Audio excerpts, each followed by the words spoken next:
Hi hello అండి, అంతా బాగున్నారా? ఇవి గెనిసిగడ్డలు దప్పడం తయారు చేసుకుంటే చాలా బాగుంటాయండి. ఉడకబెట్టుకొని తిన్నా బాగుంటాయి విడిగా. ఇలా దప్పడం కూడా చేసుకొని తింటే చాలా బాగుంటాయి. మా చిన్నతనంలో మా అమ్మ తయారు చేసి పెట్టే దప్పడం ఇది. అప్పడం దప్పడం అంటారు. ముందుగా పొయ్యి మీద గిన్నె పెట్టుకుని ఆయిల్ వేసుకుని కొద్దిగా మెంతులు వేసుకోండి, ఒక 1/2 స్పూను. గుమాయిస్తుంది స్మెల్. మినప్పప్పు, ఆవాలు, జీలకర్ర, మిరపకాయలు, కరివేపాకు తాలింపు వేగిన తర్వాత అందులో పెద్ద ఉల్లిపాయ ముక్కలు, పచ్చిమిర్చి ముక్కలు కొద్దిగా ఏగనిచ్చి టమోటా ముక్కలు కూడా వేసుకోవాలి. ఈ మొత్తం కొద్దిగా మనం వేగనిస్తే బాగుంటుంది. తర్వాత మనం కోసి పెట్టుకుని గెనిసిగడ్డ ముక్కలు, చాలా బాగుంటుంది ఈ దప్పడం.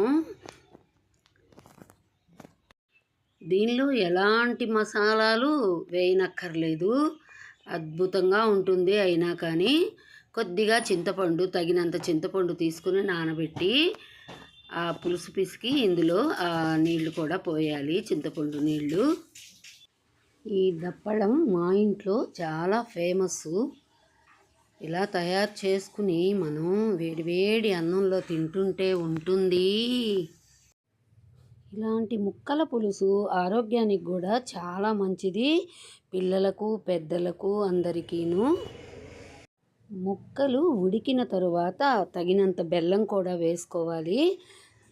ఈ దప్పడానికి బెల్లం కూడాను గొప్ప రుచిని తెస్తుంది. దించబోయే ముందుగా తగినంత కారం కూడా వేసుకోవాలి. కొన్ని రకాల కూరగాయలతో ఇలా 2 రోజులకు ఒక్కసారైనా ఇలా పులుసులాగా చేసుకొని తినటం ఆరోగ్యానికి చాలా మంచిది. ఇంకా అప్పడాలు ఉండనే ఉంది కదా, ఒక్క లైక్ చేయండి. మీకు ఏమనిపించిందో ఒక కామెంట్ పెట్టండి. మీరు కూడా ఇలా తయారు చేసుకుంటారనుకుంటున్నాను నేను. సీజనల్ వారి కూరగాయలతోటి, దుంపలతోటి ఇలా మనం తయారు చేసుకోవచ్చు. బెండకాయలతో కూడా ఇలాంటి దప్పడం చేసుకోవచ్చు. చాలా ఆరోగ్యం అండి ఇలా చేసుకుంటే. బెండకాయలతోటైతే మోకాళ్ళు కూడాను గట్టిపడతాయి. ఇక ఏముంది, వేడివేడి అన్నంలో ఈ పులుసు వేసుకొని, ఈ దప్పడం వేసుకొని అప్పడాలు నంచుకొని తింటుంటే ఉంటుంది. అప్పడాలు, వడియాలు.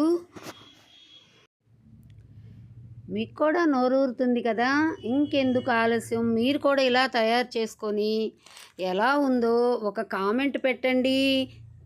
Thank you for watching.